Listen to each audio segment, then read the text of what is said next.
Hi guys, welcome back. Với video chuanin Mautuai den karon siamdan na Mautuai den ka tin chan chu Mautuai ku tam ber wangin hingzung hi kan tin don ni chuan hi sin te ten ka chan vek anga ka chan zo karon le liang kan lo chan le vek to a ti hian vela hianin purun sen hi kan da ma saberang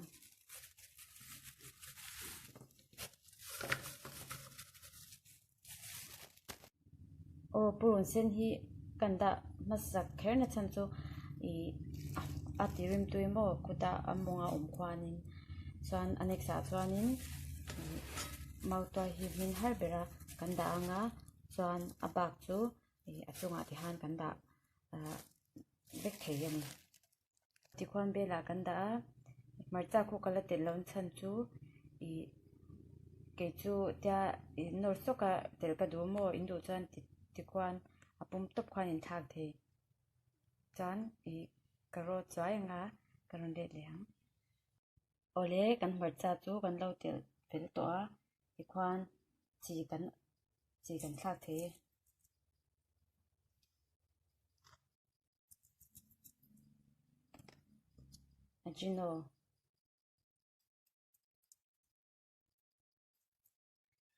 ajino hi ai ngai lo tan chuan indu chuan thla lo the a ka chu in thu ni me tikhan tui kan leanga tui hi ti tamangai lo mo achin tok pel ang tang bel hian chachu tui hi chuan kang turania ti tamangai lo ti hian ke chu engma ka tel don dawa he ngathu te dang pui thu te adu tan chuanin ngathu in du chuanin in ro zwai anga chuanin ta hian achunga hian ngathu kha in da don ni chuanin ngathu in tel chuanin den hi chongai lo shimshima tia chuan to pania ngathu in tel phe chuan aru kha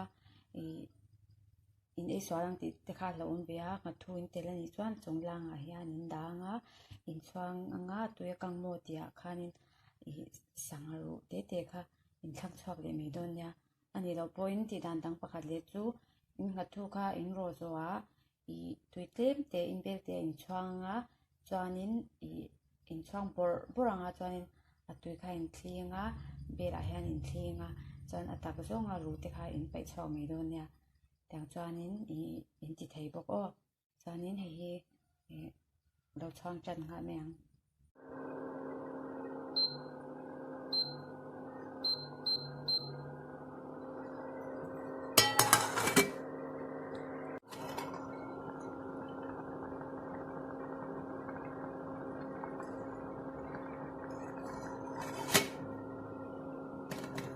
bel hi te lu tu ga da lo la chan chu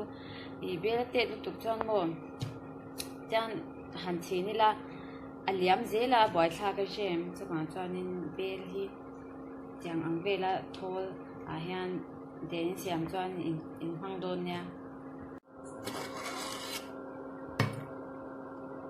tui ko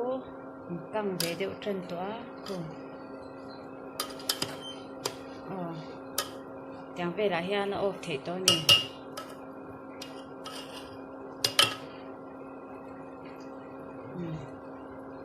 thể tôi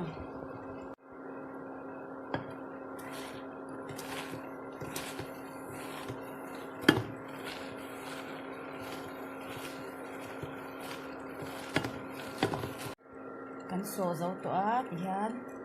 cắn đèn xem chú chawhmeh a hman thei nga ta lo siam ve chin don nia. Thank you for watching. Bye bye.